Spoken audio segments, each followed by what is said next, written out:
મંતવ્ય ન્યૂઝની વિશેષ રજૂઆતમાં આપનું સ્વાગત છે. હું છું આપની સાથે નિરાલી. ગુજરાત સરકાર અને તત્કાલીન મુખ્યમંત્રી વડાપ્રધાન નરેન્દ્રભાઈ મોદી દ્વારા સમરસ હોસ્ટેલનો પ્રોજેક્ટ 2016માં શરૂ કરવામાં આવ્યો હતો. રાજ્યના મુખ્યમંત્રી ભૂપેન્દ્રભાઈ પટેલના નેતૃત્વમાં આજે આ પ્રોજેક્ટ વિકાસની હરણફાળ ભરી રહ્યો છે. આજે લાખો વિદ્યાર્થીઓ આ પ્રોજેક્ટનો લાભ લઈ રહ્યા છે. ગુજરાત સરકાર દ્વારા સમરસ હોસ્ટેલનો પ્રોજેક્ટ 2016માં શરૂ કરવામાં આવ્યો હતો અને તે સમયે ગુજરાતના મુખ્યમંત્રી હાલના વડાપ્રધાન નરેન્દ્ર મોદીજી હતા અને તેઓનો આ ડ્રીમ પ્રોજેક્ટ હતો. છાત્રાઓ માટે એક એવી જગ્યા જ્યાં દરેક છાત્ર નાત જાતનો ભેદભાવ ભૂલીને અત્યંત આધુનિક વ્યવસ્થામાં રહીને ભણે ગણે અને ઉમદા આશ્રય મળે તે હેતુથી સમરસ છાત્રાલયો ગુજરાત સરકારે વિકસાવી હતી. અત્યારે હાલ રાજ્યમાં 20 જેટલી સમરસ હોસ્ટેલો આવેલી છે અને પીએમ નરેન્દ્ર મોદીનો આ ડ્રીમ પ્રોજેક્ટ હતો, જેમાં હાલ લાખો વિદ્યાર્થીઓ આ પ્રોજેક્ટનો લાભ લઈ રહ્યા છે અને રાજ્યના મુખ્યમંત્રી ભૂપેન્દ્રભાઈ પટેલના નેતૃત્વમાં સમરસ હોસ્ટેલના પ્રોજેક્ટનો હજારો વિદ્યાર્થીઓ લાભ રહી રહ્યા છે. મુખ્યમંત્રી ભૂપેન્દ્રભાઈ પટેલની ગુજરાત સરકાર દ્વારા નિઃશુલ્ક ભોજન, નિઃશુલ્ક રહેવાની સુવિધા તેમજ વિદ્યાર્થીઓને ઘર જેવું વાતાવરણ મળી રહે તે હેતુથી અનુસૂચિત જાતિ, સામાજિક ન્યાય અને અધિકારીતા વિભાગ ગુજરાત રાજ્ય દ્વારા આ પ્રોજેક્ટનું નિર્માણ કરવામાં આવ્યું છે. સરળ ભાષામાં કહીએ તો બધી જ જાતિના છોકરાઓ અને છોકરીઓ એક છત નીચે રહી શકે તેનું નામ સમરસ હોસ્ટેલ. હું અહીંયા લાસ્ટ 3 યરથી રહું છું. આ મારું લાસ્ટ યર છે અને મને સમરસની બધી સુવિધાઓ ગમે છે. પાણી 24 કલાક આવે છે, ઇવન ફૂડ ક્વોલિટી બી સારી હોય છે અને 3 ટાઈમ ફૂડ મળે છે. કન્યા સમરસ છાત્રાલયમાં હું આવી છું ત્યારથી મેં અહીંની જે વાતો સાંભળી છે કે અહીંયા રહેવાનું અને જમવાની જે બી સુવિધાઓ છે બહુ જ સારી અને ટોપ ક્વોલિટીની છે. અહીંયા પ્લેગ્રાઉન્ડ્સ છે, ગાર્ડન્સ છે જે બહુ વેલ મેન્ટેન ને બહુ સારા છે. અહીંયા લાઇબ્રેરીની સુવિધા છે, અહીંયા જીમ અને પછી કોમ્પ્યુટર લેબની બી સુવિધા છે. અહીંયા લાઇટ અને પાણીની 24 કલાકની સુવિધા છે. અહીંયાના સ્ટાફ એકદમ કોઓપરેટિવ છે. રાજ્ય સરકાર દ્વારા હાલ રાજ્યમાં 20 સમરસ ગર્લ્સ અને બોયઝ હોસ્ટેલ ચાલી રહી છે. અહીંયા મધ્યમ વર્ગના વિદ્યાર્થીઓ કોઈ પણ ક્ષેત્રે અભ્યાસ કરતા હોય અને સમરસ છાત્રાલયમાં અનુસૂચિત જાતિ, અનુસૂચિત જનજાતિ, વિકસતી જાતિના વિદ્યાર્થીઓ અને વિદ્યાર્થીનીઓ માટે પ્રવેશની ટકાવારી 50%નું ધોરણ નક્કી કરવામાં આવ્યું હોય છે.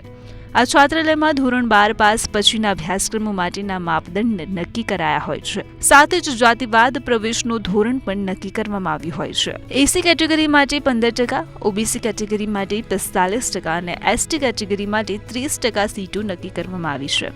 ટૂંકમાં તેમના મેરિટના ધોરણ મુજબ પ્રવેશ મળતો હોય છે અને આ સમરસ ગર્લ્સ અને બોયઝ હોસ્ટેલમાં અપંગ, અંધ તેમજ દિવ્યાંગ વિદ્યાર્થીઓ માટે પણ અમુક રૂમની ફાળવણી કરવામાં આવે છે. સમરસ કન્યા છાત્રાલય તેમજ કુમાર છાત્રાલયમાં સુવિધાઓ વિશે જો વાત કરવામાં આવે તો guest room, visitor room, warden room, dining hall, reading room, gym room, library અને પ્રાર્થના hall, indoor game, cyber room, 24 કલાક પાણીની વ્યવસ્થા, લિફ્ટ અને સાયબર રૂમની ખાસ વ્યવસ્થાઓ જોવા મળે છે. હું 1.5 વર્ષથી સમરસ કન્યા છાત્રાલયમાં રહું છું અને મને સમરસમાં આવ્યા પછી ઘરની સહેજ પણ આમ લાગણી અનુભવાતી નથી. સમરસ કન્યા છાત્રાલયમાં એટલી અમને લોકોને સુવિધાઓ અને ફેસિલિટીઝ આપવામાં આવી છે.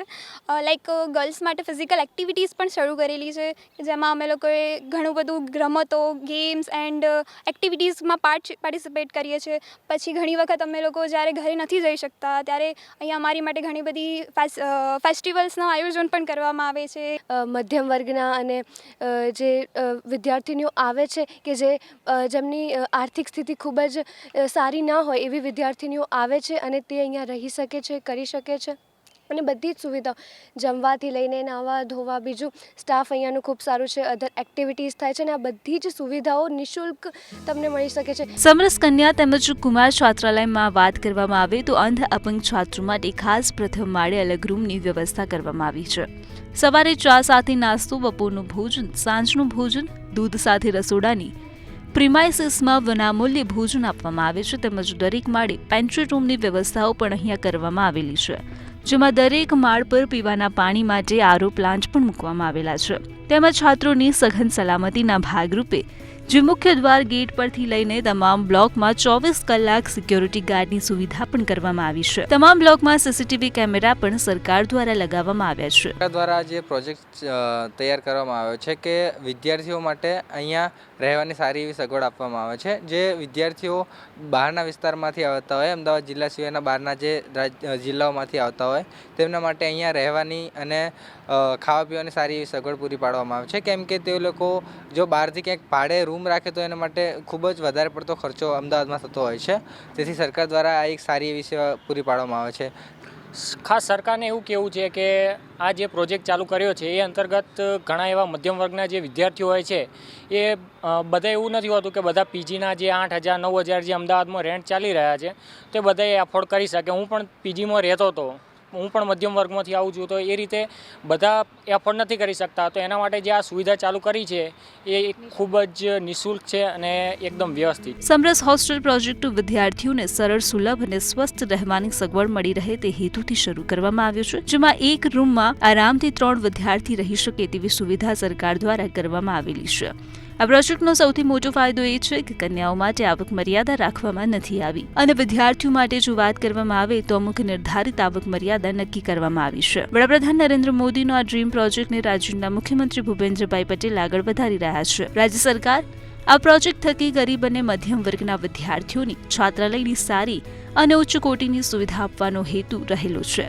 બ્યુરો રિપોર્ટ, મંતવ્ય ન્યૂઝ. મંતવ્યની વિશેષ રજૂઆતમાં આજે બસ આટલું જ. નમસ્કાર.